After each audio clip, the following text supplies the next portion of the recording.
Oi, pessoal, tudo bem? A gente vai conversar hoje sobre ergonomia. Primeiro, a gente precisa entender o que é essa ciência. A gente vai começar com uma animação sobre alguns assuntos, alguns temas relacionados à ergonomia. Vem comigo. Nesse vídeo, você vai ver dois exemplos de situações nas quais a ergonomia pode ser aplicada. O primeiro exemplo trata de trabalho repetitivo. A gente imagina que esse tipo de trabalho só acontecia no início da Revolução Industrial. Só que, na verdade, muitas indústrias ainda hoje utilizam o trabalho manual dos funcionários para a realização de tarefas. Na indústria de alimentos, por exemplo, o trabalho de funcionários é utilizado para desossar frangos.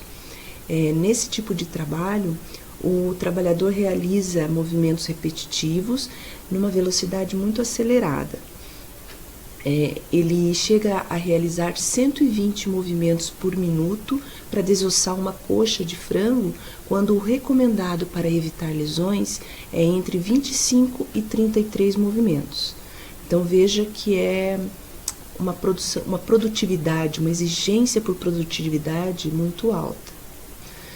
O outro exemplo é o trabalho em escritório. Para o trabalho em escritórios, um fator que é bastante importante é a cadeira que é utilizada. Por conta disso, a ABNT criou uma norma que regulamenta as cadeiras de escritório. É a norma 13.962, chamada Móveis para Escritório, Cadeiras, Requisitos e Métodos de Ensaio.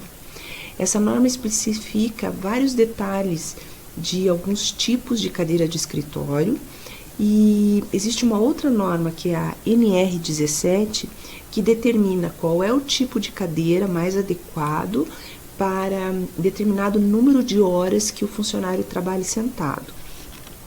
Então, numa situação, num tipo de empresa, por exemplo, como órgãos públicos, em que os funcionários trabalham muito tempo sentado, a compra das cadeiras só pode ser feita atendendo os requisitos dessa norma, para que o funcionário trabalhe de maneira correta, utilizando a cadeira correta, né? E evite lesões na coluna ou a necessidade de afastamento por conta de dores que o impeçam de trabalhar. Essas cadeiras, dependendo do número de horas que o funcionário tem que ficar trabalhando, tem vários tipos de regulagens realmente para que a cadeira se adapte ao biotipo de cada funcionário. Bom, então vocês já perceberam que a ergonomia tem a ver com o trabalho, né? Que ela está relacionada com as atividades que a gente realiza na vida profissional. A palavra ergonomia, ela vem do grego, de dois termos gregos. Ergon, que significa trabalho, e nomos, que significa regras. Então, a ergonomia só pode ser regras relacionadas ao trabalho. Mas será que é só trabalho mesmo? Vamos ver o que é o trabalho no contexto da ergonomia. Você vai ver que ele não significa apenas o trabalho remunerado que a gente realiza lá numa empresa. Ele pode ser qualquer outra coisa. Em ergonomia, trabalho significa realização de tarefas. Nesse contexto, você pode entender o trabalho como construir uma casa, soltar uma pipa, dirigir, amamentar o bebê, usar o celular ou fazer faxina na casa. Qualquer tarefa, qualquer ação que você realize é considerada um trabalho no contexto da ergonomia. Então, você pode ver que ela pode ser aplicada em diversas áreas. Com isso, você acha que já entendeu o que é ergonomia? Vamos ver se você entendeu mesmo, conhecendo o conceito definido pela ABERCO, que é a Associação Brasileira de Ergonomia. Ele diz assim: a ergonomia, ou fatores humanos, é uma disciplina científica relacionada ao entendimento das interações entre os seres humanos e outros elementos ou sistemas. e a aplicação de teorias, princípios, dados e métodos a projetos, a fim de otimizar o bem-estar humano e o desempenho global do sistema. Vamos ver esse conceito aplicado ao exemplo que vimos há pouco, da faxina da casa. A ergonomia analisa a relação do ser humano com os elementos do sistema, que seriam, nesse caso, o esfregão e também o ambiente, pois o piso está sujo. Então, o ser humano também interage com esses outros elementos. A partir desse conceito, a ergonomia tem alguns campos de estudo específicos. Por isso, ela recebe uma classificação. A primeira das três, dentre essas classificações, é a ergonomia física. Ergonomia física. Ocupa-se das características da anatomia humana, antropometria, fisiologia e biomecânica relacionados com a atividade física. O exemplo que nós vamos ver agora tem tudo a ver com o momento que nós estamos vivendo.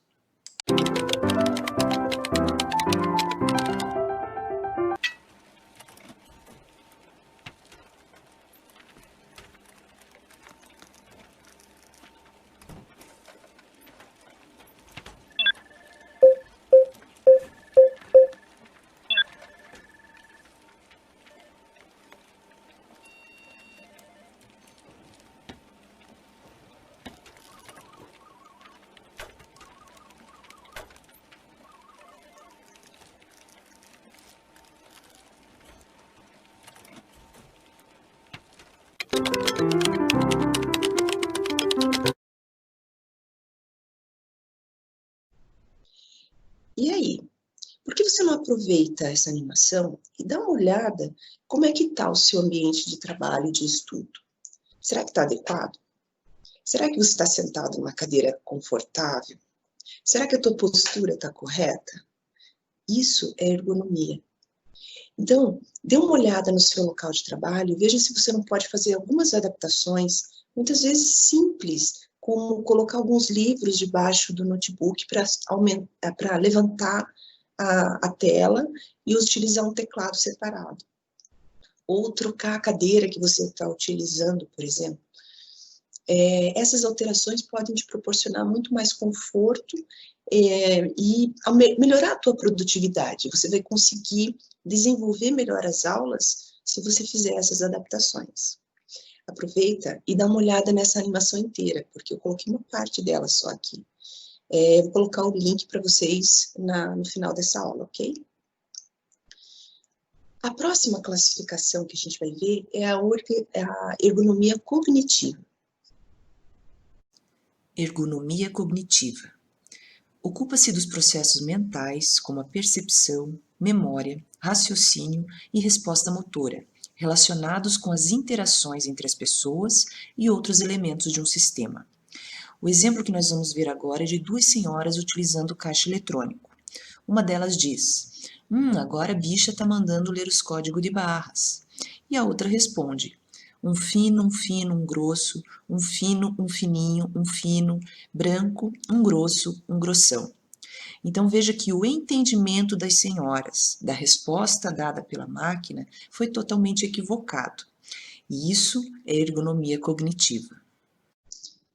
A última classificação da ergonomia é a ergonomia organizacional. Ergonomia organizacional. Ocupa-se da otimização dos sistemas sociotécnicos, abrangendo as estruturas organizacionais, políticas e processos. Vamos ver um exemplo. Nesse exemplo, está sendo apresentado o processo de produção de hortaliças.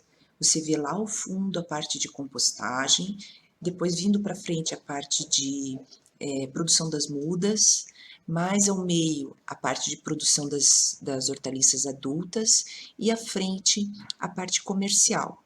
Então, essa organização dos espaços, o fluxo do processo, é campo de estudo da ergonomia organizacional.